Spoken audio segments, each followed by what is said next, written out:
يا من يرى يا من يرى مد البعوض. اللہ نے دنیا کی عورت کو بنایا مٹی سے اور جنت کی عورت کو بنایا مشک اور زعفران سے. وہ سورج کو انگلی دکھائے تو سورج اس کے سامنے نظر نہیں آتا. وہ مردوں سے بات کرے تو مردے زندہ ہو جاتے ہیں. زندوں کو جھلک دکھائے ان کے کلیجے پھٹ جاتے ہیں. دوپٹہ ہوا میں لہرا دے ساری کائنات میں خوشبو پھیل جاتی ہے. لیکن ایمان والی مٹی والی عورت اگر تقوی اختیار کرے گی تو اس جنت کی حور سے 70,000 گنا زیادہ خوبصورت ہوگی. اللہ نے عورتوں کے حقوق رکھے ہیں. میرا نبی فرماتا ہے 3 بیٹیوں کی شادی کر دو تو جنت واجب ہو گئی. 10 بیٹوں کی شادی کرو تو جنت واجب کوئی نہیں. 3 بیٹیوں کی شادی کرو تو جنت واجب ہو گئی.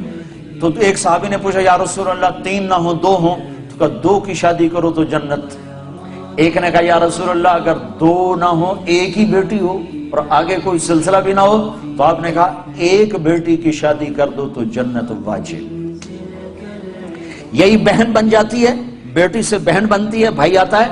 تو میرے نبی نے فرمایا جس کو اللہ نے 2 بہنیں عطا فرمائی, 2 بہنیں, اور انہوں نے اس کا حق ادا کیا, حق کہ بھائی بہنوں کا حق مار جاتے ہیں. ماں باپ کی وراثت میں سے بہنوں کو نہیں دیتے. یہ ایسے ہی حرام ہے جیسے شراب بیچنا حرام ہے. تو میرے نبی نے فرمایا جس نے بہنوں کو حصہ دیا, جس کو اللہ نے 2 بہنیں دی, اس نے بہنوں کا حق دیا اور شادی کے بعد بھی ان کے سر پہ ہاتھ رکھا تو اس پہ جنت واجب ہو گئی. پھر یہ بیٹی سے بہن, بہن سے بیوی. پھر میرے نبی نے فرمایا بہترین مسلمان وہ ہے جو بیوی کے ساتھ اچھا سلوک کرے.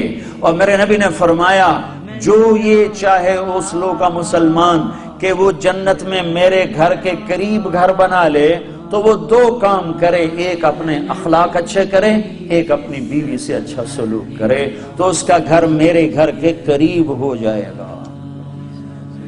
تہجد پڑھے, جہاد کرے, تبلیغ کرے, ذکر کرے, مراقبہ کرے, یہ نہیں فرمایا. کہ وہ 2 کام کرے, ایک اخلاق اچھے کرے, ایک بیوی سے اچھا سلوک کرے. یہ بیوی سے اچھا سلوک بھی تو اخلاق میں آتا ہے. اس کو الگ کیوں کہا ہے؟ کہ بہت سے لوگ باہر بڑے اخلاق والے ہوتے ہیں اور گھر میں بیویوں کے ساتھ بڑے بدتمیز ہوتے ہیں. بیویوں سے ایسے سلوک کرتے ہیں جیسے نوکرانیاں. بیویوں کے ماں باپ کو ایسے گالیاں نکالتے ہیں جیسے انہیں گالی دینا ثواب کا کام. تو اس لیے اس کو الگ ذکر کیا کہ جو یہ چاہے جنت میں میرے گھر کے قریب گھر بنائے. کون نہیں چاہتا؟ تم چاہتے ہو کہ نہیں چاہتے ہو؟ تو اللہ کے نبی نے کہا 2 کام کرو, ایک اخلاق اچھے کرو, ایک اپنی بیوی سے اچھا سلوک کرو.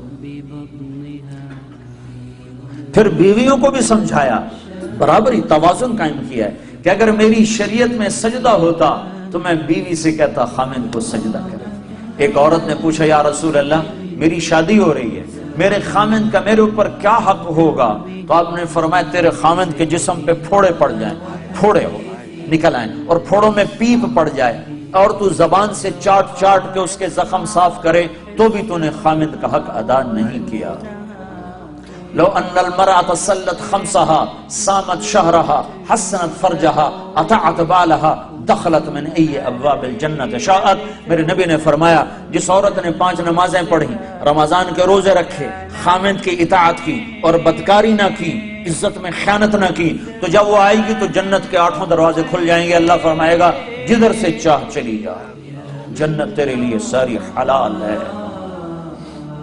یہی عورت ماں کے روپ میں تبدیل ہو جائے تو میرے نبی نے فرمایا کاش میری ماں ہوتی اور میں عشاء کی نماز کے مصلی پر ہوتا اور میں سورۃ فاتحہ شروع کر چکا ہوتا اور ادھر سے میرے گھر کا دروازہ کھلتا اور میری ماں کہتی بیٹا محمد, تو میں اس کی خاطر نماز توڑ دیتا. میں کہتا اماں جی حکم, میں پھر پڑھوں گا.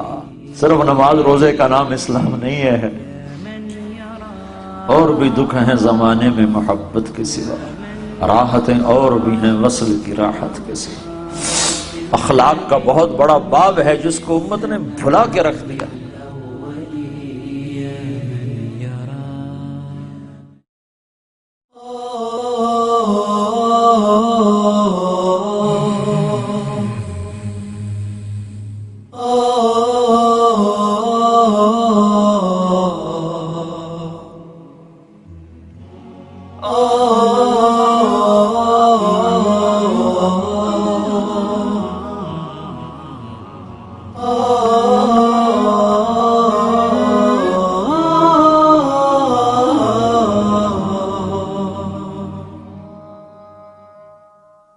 لا إله إلا الله لا إله إلا الله لا إله إلا الله ما لنا